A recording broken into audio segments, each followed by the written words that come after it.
Okay, now that makes it more like I want this now then.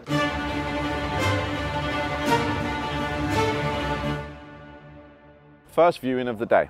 Now this is Walsall Housing Group that have put this property up for auction with Birmingham Auction House.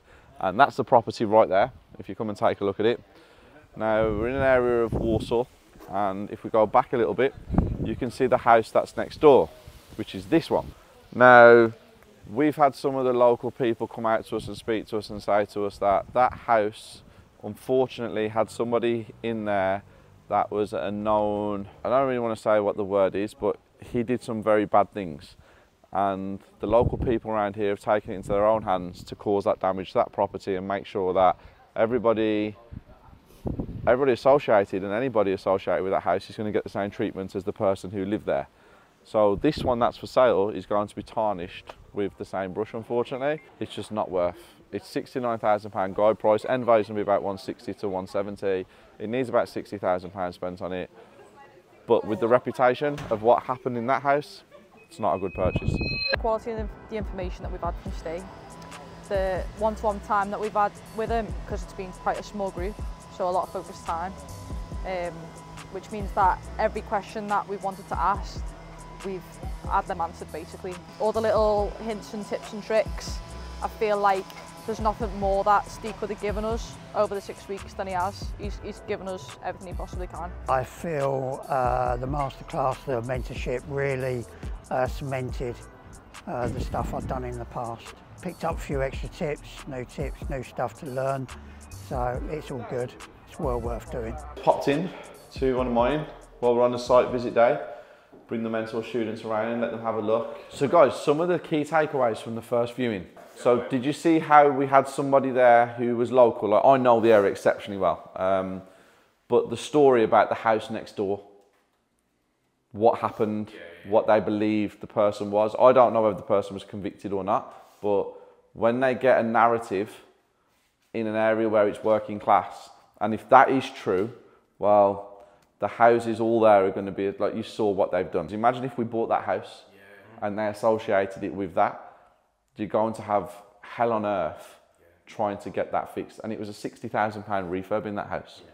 You know, it wasn't a cheap refurb. And Walsall Housing Group, who actually own the property, well, they have to do things to a certain standard as well. It'll never be the best standard, but they have to do things to a certain standard. The reason that they're selling it is A, they won't have the budget to get it into the situation that they need to, or this what's the word I'm looking for? Standard that they need to get it to.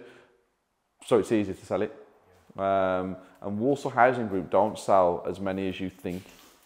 They don't.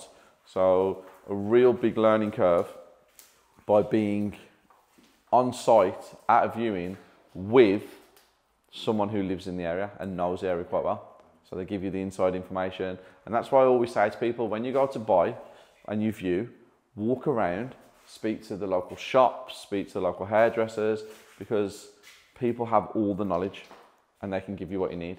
So yeah, so this is permitted. So this doesn't, you don't need any full planning. That needed full planning.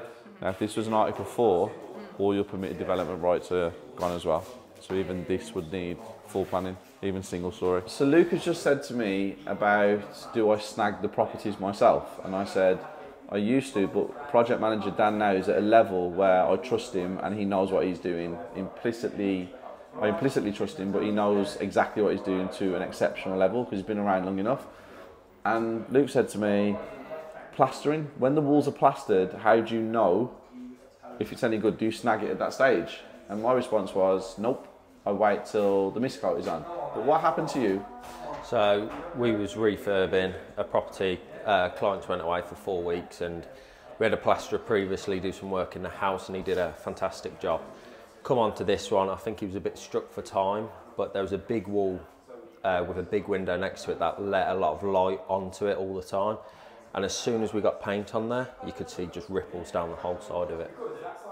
So that's why the mist coat's important, which is something like this, because the mist coat not only applies a layer that soaks into the plaster, so it's like a base coat, it also shows any imperfections when it comes to plastering.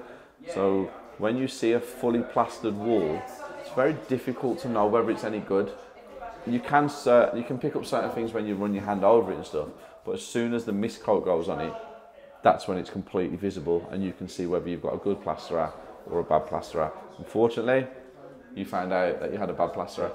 But they are fantastic plasterers out there. Some are bad, some are good, sometimes maybe shit, sometimes maybe good. Is that what it was? Yeah. I think so. But yeah, great story. 6 weeks was fantastic. Couple of key takeaways was, first off, the knowledge, second to none. Honestly, Steve Hamilton here levels, just literally everyone else, Steve Hamilton. The community around you, you never felt like you were doing this on your own. You could always drop a message to someone. You could also meet up someone for a coffee, crunch numbers. The key from this, actually, the biggest thing, I'll tell you what, is the breakdown of the refurb, because I'm not seeing that anywhere else in this country. Steve gave us the keys. We just got to literally unlock the door and get the investors and sort it out. And you can do that through his team, through the sourcing division.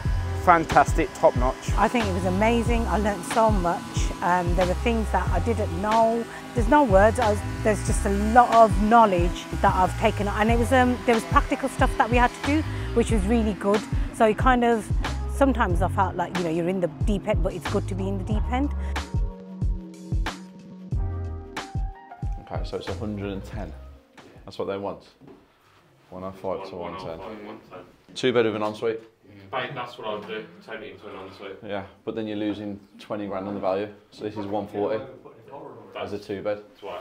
As soon as I walked in, I was like, it's 140. Yeah, it's 140 this is. Let's say we get the price agreed at 100k, which isn't going to happen. But let's say we get it at 100k. Just by walking around and being in 2 of the rooms upstairs, seeing that 3rd bedroom, seeing the roof, seeing the kitchen and everything downstairs, you're straight away into a 45, 50,000 pound refurb. Like, that's the price of it. And there's no way around it. There's nothing you can do. There's no shortcuts you can take. If you want to get the end value, you've got to spend the money. If you spend 20 grand on this house, you're going to get 120. So yeah, there's nothing here. There's nothing in this house at all. If you look at the polystyrene tiles in there, look how they're bowing. Now people will say when they're taken off, you can't, you'll see. Well, they've been taken off here and the whole of this roof is like that, which again, that's another cost. You can drop the ceiling, create a new full ceiling, which would save you some money. You would lose a little bit of height. So it's not going to be a massive, costly expense if you did it like that, but if you wanted to keep the height and you wanted to get it fixed properly, there's another 1,500 quid just in this one room alone. £1,200 in that room in there. It's too expensive. It needs to be purchased for around 70, which these were going for that price, 70, 75,000, you know, 4 years ago, just before COVID hit. And then as soon as COVID hit, obviously everything went stupid, as we all know. And the prices are still stupid at the minute. But this is the importance of coming to view the property. This is key. Without seeing them, it doesn't work. But always remember, don't view the property unless you know that you can get figures agreed that you're looking at from when you've done your due diligence, because you might just be wasting your time. So yeah, not a good one really.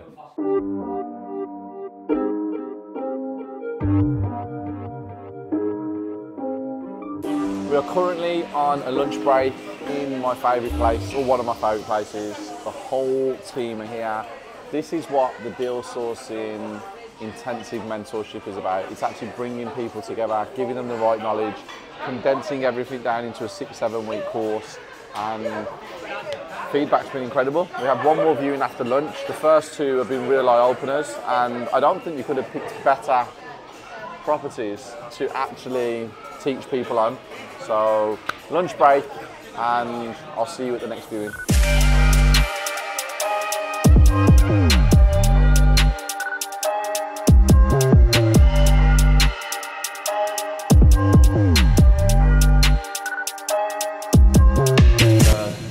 Final viewing. Now we're upstairs. The central heating needs upgrading. It doesn't need a full central heating being replaced. Just the radiators need changing to double radiators. The boiler, 50-50, could be upgraded, might not need to be upgraded. This one's a little bit different. So this one, you'll get away with skimming the whole of this property. It doesn't need to go back to brick. It doesn't need a rewire. it just needs a consumer unit upgrade. Flooring obviously needs changing. If you come around here and you look at the doors, I would definitely change all the internal doors, but the skirting board and the architrave, you could actually make it work. You could sand it back, repaint it, and it would actually work. Bedrooms are large enough and you don't need to take the chimney breast out. Bathroom needs replacing and kitchen needs replacing. But I think you could get away with a £25,000–30,000 refurb on this house. And it's a really, really, really good property, great rental area, and you might even get away with a hybrid HMO. I'm looking at Kev because we're putting some ideas here together now as we're on site. But there's nothing really standing out. Anything you spotted, Kev, that's really standing out? No, I think I'd agree. It's a pretty solid house. So windows look okay, probably can be salvaged. Boiler, actually, I've looked, it's a Worcester, probably about 5–6 years old. So yeah, there's a lot of things you can salvage on this one without having to do a lot. Yeah, good house. So we've got all the team with us. We're going to break all 3 properties down. So what we do now is we're going to go to the Belfry. We're going to sit down. We're going to break all 3 properties down that we've viewed. We're going to break down the numbers, the end values, the bits and pieces that we do with the agent. As Jay's downstairs now, having a really good conversation with the agent, getting the information about the property. Has it fallen through previously? X, Y, and Z. And yeah. Deal sourcing mentorship. This is what you get. You get us on site as well as a 6-week program. So if you want to separate yourself from the rest of them, you have to be around people who are actually doing it. Any room for any HMOs around here? There's not many around here, I've got to be honest. Yeah. Think it'll work though? Potentially, yeah. Yeah, I think so. Well, this has got the potential for you get 3 beds in here. You wouldn't get 4-bed HMO here because the communal. You struggle here because it doesn't have the space there. 6.2 square metres is the room it needs to be. Okay, now that makes it more like I want this now then. Oh, hold on a minute. I'll put dibs on this one. I'm being serious, I actually want this house.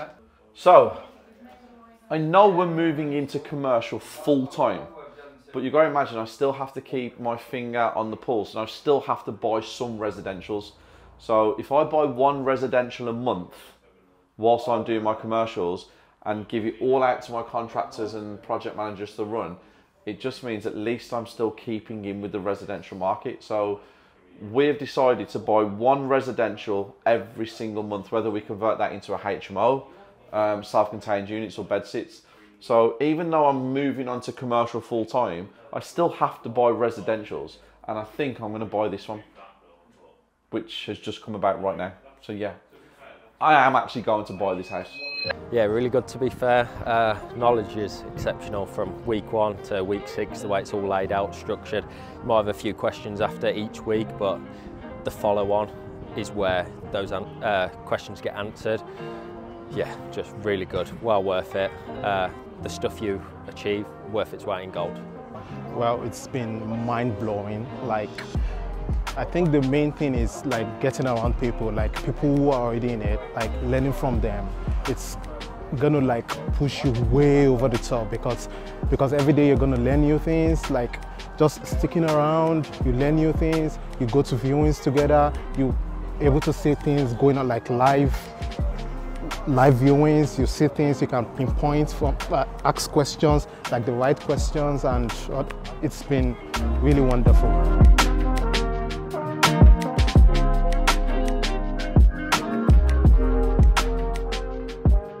So that's something that you should all take away from it. When you go on a viewing, you need to make sure that you don't just go and view the property and look at the refurb and the due diligence. Imagine if one of you had sourced that property. Imagine if you called the agents on Monday, hadn't spoken to any neighbours, didn't have some people like me, Jay and Kev around, and you went and viewed it, and you know it was on the market for offers 100 grand, you know, whatever, and you secured it for like 75, you'd all be buzzing. You'd all be like, oh my God, what a deal. And then you pass it on to an investor, and the investor buys it, and then the investor turns up, and on the first day, the kids smash it back up, the things keep getting nicked. Every time someone goes past and sees a car or a van outside, they smash the windows because they associate it with what happened. It could just be a complete headache for you, and then it loses your credibility because they'll be like, well, how did you not know any of this information? But it's really important to understand that, you know, neighbours, they will tell you every single thing that is going on with the house that's for sale. Oh, you're looking at buying that house? Yeah. Oh, did you know that was a house? Did you know that was a grow house? Did you know that someone died there? Did you know that that got repossessed? Do you know that that person's gone to jail? They're just like, well, no, I didn't know, but thank you for telling me because I need to know. So just going around and actually speaking to people in the area, like local chip shops, hairdressers, aesthetic shops, news agents, all of these things in them areas, they will tell you what's going on with the house if it's for sale. And obviously, that was a really bad house. The state of it was really bad. I wouldn't be surprised if that property sells for 110. Not worth it.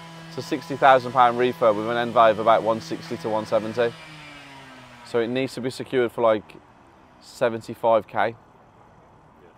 And even then, you're going to have a lot of hassle with that property. So the best way to get the better deals is, you know, the independent estate agents, you know, the smaller estate agents, because they need to sell to stay afloat. You know, the bigger agents, Connells, Paul Doubley, Skits, they're all franchises, Belvoir. They can wait. If there's an offer on a table and they can wait 6 weeks. But the smaller independent agents, they're trying to move and get things done a lot quicker because their salaries depend on it. So you can always get better negotiations with individual estate agents, in my opinion, and from what I've seen, the way that we do it. But when it's Connells and stuff like that in the Midlands especially, it's kind of like, oh, we'll wait till the end of the week. Third one, well, look at the conversations with the agent. Jay, you spoke to her for what, 20 minutes? Speak to the agents first is probably what I'd say, before you even view the property. The simple little things of asking how they are, how the day's going, how the market's going. We say this, but then, from I see it, nobody done it because I was the only person talking to her. So, big thing to take from that is do it. She told us next door was 2 one-bedroom flats that fetched between 11 and 1,200 quid. Yeah. She also told us she had another property that we could be potentially interested in because he made conversation. And then she started to tell us the story that her family own the estate agents. And the information that she gave, well, it was just worth being there with her just to have that conversation. It doesn't matter about the property, it was the connection that was made, and she remembered people's names as well, which was pretty cool. I heard her say it when we left, but those conversations, they're key. 6 weeks done. This is the 7th week of my deal sourcing intensive mentorship.